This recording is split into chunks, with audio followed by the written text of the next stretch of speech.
జై శ్రీరామ్. శ్రీమాత్రే నమః. శ్రీ గురుభ్యో నమః. 2024 సంవత్సరం ఫిబ్రవరి నెల 4వ తారీఖు నుంచి అలాగే ఫిబ్రవరి నెల 10వ తారీఖు వరకు కూడా ఈ వారము ద్వాదశ రాశుల వారి గోచార గ్రహస్థితుల ఫలితాలు తెలుసుకుందాము. ఈ ఫలితాన్ని ప్రసాదించే గ్రహదేవతలు, నవగ్రహ దేవతలు ఏ స్థానాల్లో ఉంటూ ఈ ఫలితాన్ని ద్వాదశ రాశుల వాళ్ళకి అలాగే ద్వాదశ లగ్నాల వాళ్ళకి ప్రసాదిస్తున్నారన్న విషయాన్ని కూడా మనం తెలుసుకుందాం. మేషరాశిలో ప్రథమంగా నవగ్రహాల్లో అగ్రగణ్యుడు అన్ని గ్రహాలు నవగ్రహాలన్నీ పూజనీయమైనా సరే ఒక 30% ఎక్కువగా పూజనీయులైన గురు భగవానుడు బృహస్పతి సంచారం జరుగుతూ ఉంది. కన్యా రాశిలో కేతు భగవానుడి సంచారము, అలాగే ధనుసు రాశిలో కుజ శుక్రుల సంచారం జరుగుతూ ఉంది. 5వ తారీఖు వరకు అంటే మొదట్లో 2 రోజులు 4వ తారీఖు 5వ తారీఖు కుజుడు ధనుసు రాశిలో ఉంటాడు. 6వ తారీఖు నుంచి కుజుడు ధనుసు రాశి నుంచి మకర రాశిలోకి మారుతూ ఉన్నారు. అలాగే రవి బుధులు మకర రాశిలో సంచారం చేస్తూ ఉన్నారు. శనీశ్వరుడు కుంభరాశిలో సంచారము, రాహుదేవుడు మీనరాశిలో సంచారము. మనకి చంద్రభగవానుడు ఈ వారం మొత్తం కూడా వృశ్చిక రాశి, ధనుసు రాశి, మకర రాశిలో సంచారం జరుగుతూ ఉంది. ఈ గోచర గ్రహస్థితుల రీత్యా ద్వాదశ రాశుల వాళ్ళకి ఈ వారం ఫలితాల గురించి తెలుసుకుందాం. ఫలితాలు తెలుసుకోవడానికి ముందుగా మీ రాశి ఫలితాలు మీరు ఎలా తెలుసుకుంటున్నారో, ఒకవేళ మీ లగ్నం కనుక మీకు తెలిసి ఉంటే ఆ లగ్న ఫలితాలు కూడా తెలుసుకోండి. లగ్నం ఏ రాశి అయిందో ఆ రాశి ఫలితాలు తెలుసుకోండి. మా లగ్నం మాకు తెలియదు, మా రాశి మాకు తెలుసు అంటే తెలుసుకోండి. అయితే ఇక్కడ చాలామందికి చిన్న కన్ఫ్యూజన్ ఉంది, అది క్లారిటీ చేసే ప్రయత్నం చేద్దాము. ఇప్పుడు ఉదాహరణకి మేషరాశిలో ఎవరైనా పుట్టారనుకోండి, లగ్నము కన్యా లగ్నం అవ్వచ్చు, మేష లగ్నం అవ్వచ్చు, వృషభ లగ్నం అవ్వచ్చు, 12 లగ్నాల్లో ఏ లగ్నం అయినా అవ్వచ్చు. కన్ఫ్యూజన్ లేకుండా మీ లగ్నం మీకు తెలిస్తే కనుక లగ్నం ఏ రాశిలో ఉందో ఆ రాశి ఫలితాలను కూడా తెలుసుకోవడానికి ప్రయత్నించండి. ఇప్పుడు రాశి ఫలితాలు, లగ్న ఫలితాలు. రాశిలో కనుక అంటే ఈ రెండు చూసుకొని మీరు రెండింటిని రీకన్సైల్ చేసుకోవాలి. ఒక దాంట్లో ఒక పాయింట్ బాగాలేకపోతే ఇంకో దాంట్లో బాగుంటే కనుక అది యావరేజ్ అవుతున్నట్లు మీరు తెలుసుకోవాలి. రెండిట్లో బాగుంటే చాలా బాగున్నట్లు తెలుసుకోవాలి. రెండిట్లో బాగోకపోతే రెమెడీస్ ఖచ్చితంగా చేసుకోవాలని అర్థం చేసుకోవాలి. అసలు ఇవేం తెలియదు, మా రాశి వరకు మాకు తెలుసు. కొంతమందికి నామాన్ని బట్టి కూడా, ఇప్పుడు ఉదాహరణకి వాళ్ళ పేరు మొదటి లెటర్ తోటి కూడా రాశులు చూసుకునే అలవాటు ఉంటుంది. సో అలా చూసుకునే వాళ్ళైనా సరే ఇది ఫాలో అవ్వచ్చు, అంటే ఈ రాశి ఫలితాలు చూసుకోవచ్చు.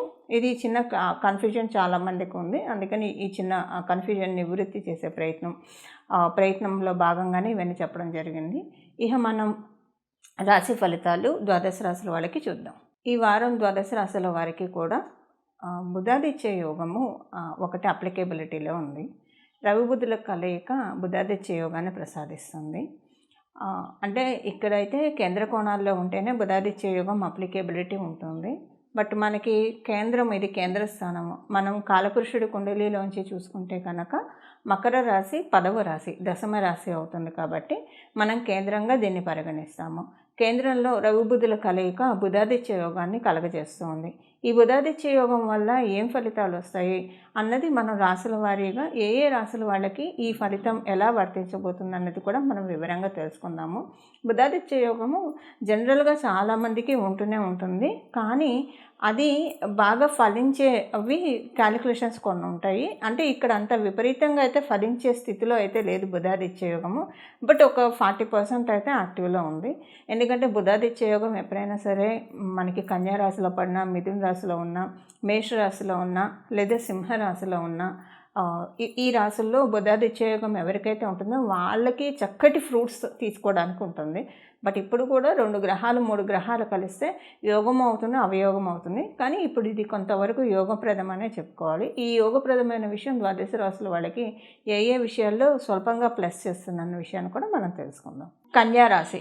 కన్యా రాశిలో పుట్టిన వాళ్ళకి గృహంలో ప్రశాంతమైన వాతావరణం ఉంటుంది. అలాగే మీ జీవిత భాగస్వామితో విభేదాలు అవి ఉన్నా సరే అయినా మీకు మంచి రిలేషనే ఉంటుంది. మీకు కూడా కొంచెం ఆశ్చర్యంగా ఉంటుంది, ఇప్పుడే కదా ఇద్దరం కొంచెం గొడవ పడ్డాం, మళ్ళీ వెంటనే అంత కనీసం కూడా వదిలి ఉండలేనంత బాండింగ్ ఈ వారం మీకు శుక్ర భగవానుడు ఆ చామ్ అనేది కలగజేస్తూ ఉన్నారు. వివాహ ప్రయత్నాలు చేస్తూ ఉంటే సఫలీకృతం అవుతుంది. ఇంటికి ఏవైనా ఒక వస్తువు కొనుక్కోవడానికి మటుకు ఈ వారం అనుకూలంగా లేదు. అది గోల్డ్ ఆర్నమెంట్ అవ్వచ్చు, లేదా ఏదైనా ఇంటికి సంబంధించిన ఎలక్ట్రానిక్ ఐటమ్స్ కావచ్చు, ఏదైనా సరే ఈ వారం వరకు పోస్ట్పోన్ చేసుకుంటే మంచిది. ఈ వారం ఇలాంటివి కొనడం వల్ల ఆ కొన్న వస్తువు ఎనర్జీ మీకు మిస్ మ్యాచ్ అయ్యి ఫైనాన్షియల్గా ఏదైనా ఇబ్బందులు రావచ్చు, లేదంటే మీ ఇంట్లో ఉన్న వాళ్ళ రిలేషన్స్ మధ్య ఏదైనా ఇబ్బందులు రావచ్చు. ఇక తప్పదు, కొనాలి, కొనండి అవ్వదు. ఇప్పుడు మిక్సీ ఇలాంటివి ఏమైనా పాడైపోతే కొనుక్కుంది అవ్వదు, రిపేర్ చేయించుకున్నా జరగట్లేదు అని అనుకున్నప్పుడు తప్పదు అనుకుంటే తప్పించి వీలైనంత వరకు ఈ వారము ఏవి కూడా ఇంటికి పర్చేజ్ చేయకండి. ఏవి పర్చేజ్ చేసినా అది వచ్చినప్పటి నుంచి మీకు అట్లీస్ట్ ఒక 3 months మీకు మనస్పర్ధలు కావచ్చు, లేదా ఫైనాన్షియల్గా కావచ్చు కొంత ఇబ్బందులు జరిగే అవకాశం కనిపిస్తుంది. కాబట్టి ఈ విషయంలో కొంత జాగ్రత్తగా ఉండాల్సిన అవసరం ఉంది. సాఫ్ట్వేర్ రంగంలో ఉన్న వాళ్ళకి చాలా మంచి శుభ సమయం. సాఫ్ట్వేర్ రంగంలో ఉన్న వాళ్ళకి గ్రోత్ అది చాలా బాగా ఉంది. మంచి కాంట్రాక్ట్స్ రావడానికి అవకాశం, మంచి కాంట్రాక్ట్స్ వస్తాయి మీ డెస్టినీలో. అలాగే గవర్నమెంట్ కాంట్రాక్టర్స్కి కూడా చాలా శుభ సమయము. రియల్ ఎస్టేట్లో ఉన్న వాళ్ళకి మంచి సమయము. కొన్ని మంచి డీల్స్, మంచి ప్రాజెక్ట్స్ రావడానికి కూడా అవకాశం చాలా బాగా ఉంది. విద్యార్థినులకి చక్కటి శుభ సమయము.